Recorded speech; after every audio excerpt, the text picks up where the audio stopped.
শ্ৰদ্ধাৰ সাংবাদিক বন্ধু বান্ধৱীসকল, প্ৰতিবাৰৰ দৰে ডিব্ৰুগড়ত মই 4 দিনীয়া ভ্ৰমণসূচীলৈ আহিছিলোঁ আৰু যোৱা 4 মাহৰ পৰা ৰাজ্য চৰকাৰৰ এখন কেবিনেট আমি ডিব্ৰুগড়ৰ পৰাই অনুষ্ঠিত কৰি আহিছোঁ।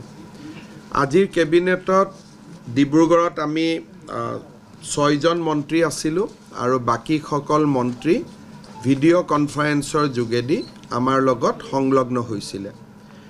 আমাৰ কেবিনেটত আজি অসম পুলিচৰ আমি যি নতুন পুলিচ ষ্টেচন বনাই আছোঁ বা পুলিচ বেৰেক বনাই আছোঁ, চাইবাৰ পুলিচ ষ্টেচন বনাই আছোঁ, সেই ধৰণৰ কামবিলাক কৰিবৰ কাৰণে আমি মিছন মৈত্ৰী নামে এখন ছ'চাইটিৰ গঠন কৰিছিলোঁ। আজি মিছন মৈত্ৰীৰ বাবে কেবিনেটে 150 কোটি টকাৰ অনুমোদন কৰে। অহা 12 তাৰিখে আমাৰ ৰাজ্যত নতুন 10টা সমজিলাৰ কাম আৰম্ভ হ'ব। সেই দিশৰ প্ৰতি লক্ষ্য ৰাখি কেবিনেটে আজি অসম পুলিচৰ কাৰণে সমজিলা আৰক্ষী অধীক্ষকৰ বাবে 10টা পোষ্ট ক্ৰিয়েট কৰাৰ কাৰণে মঞ্জুৰি কৰে। অহা 12 আগষ্টত 10খন সমজিলাৰ উদ্বোধন হ'ব।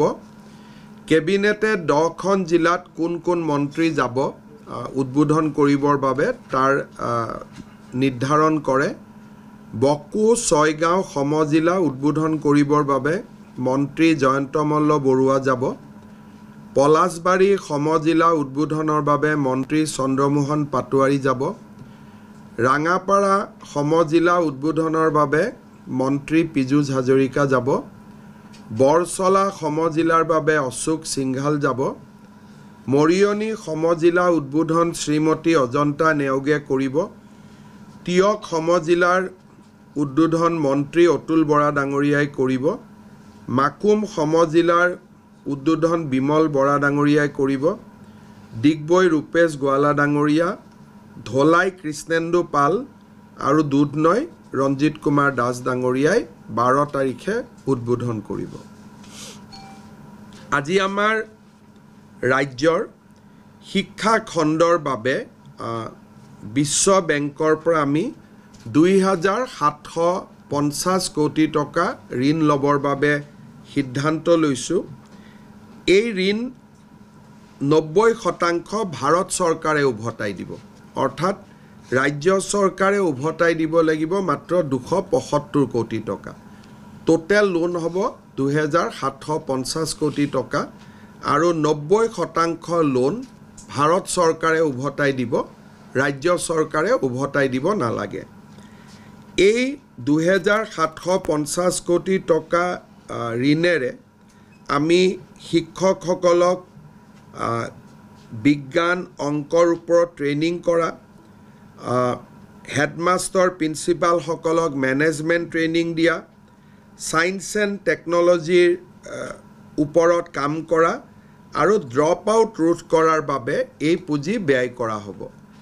এই পুঁজিৰ জৰিয়তে ৰাজ্যৰ 400খন স্কুলক সুন্দৰভাৱে নিৰ্মাণ কৰিবলৈ 3 কোটিৰ পৰা 5 কোটিকৈ টকা স্কুলত ব্যয় কৰা হ'ব আৰু 1733টা অংগনবাদী কেন্দ্ৰকো এটা সুন্দৰ পৰ্যায়লৈ লৈ অহাৰ বাবে প্ৰতিটো অংগনবাদী কেন্দ্ৰতে 25 লাখ টকাকৈ ব্যয় কৰা হ'ব 1733 অংগনবাদী কেন্দ্ৰত। ৰাজ্যৰ শিক্ষা খণ্ডত ই এক নতুন দিগন্তৰ সূচনা কৰিব। অৱসৰপ্ৰাপ্ত কলেজ শিক্ষকৰ যিটো নিযুক্তিৰ বিষয়টো খুব চৰ্চা লাভ কৰিছে।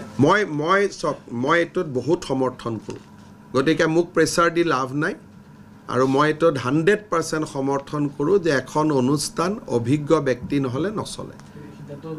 একদম 100ৰ 101% বাহাল থাকিব, অকল 100%তে নহয় 101, কাৰণ কোনোবাই যদি অভিজ্ঞতাক অমান্য কৰে এই পৃথিৱীখন নচলে, অভিজ্ঞ লাগিবই। গতিকে ইয়াতে মোৰ ওপৰত প্ৰেছাৰ আনিও লাভ নাই আৰু মই জানো যে অভিজ্ঞ নহ'লে কোনো এখন অনুষ্ঠানেই চলিব নোৱাৰে ঘৰখনত দেউতা নাথাকিলে ঘৰখন চলিব নোৱাৰে স্যাৰ আজি ৰিভিউ মিটিঙৰ বিষয়ে অলপ কৈছে ৰিভিউ নাই আজি আমি নাওবৈচা সমষ্টি ৰিভিউ কৰিছোঁ তাৰপিছত ৰাতিপুৱা আমি সোণাৰী সমষ্টিৰ কাম কাজ চালোঁ আজি গধূলি টিংখং সমষ্টি আলোচনা কৰিম আৰু পৰহি দিনাখন মাৰ্ঘেৰিটা সমষ্টি আমি আলোচনা কৰিম হ'ব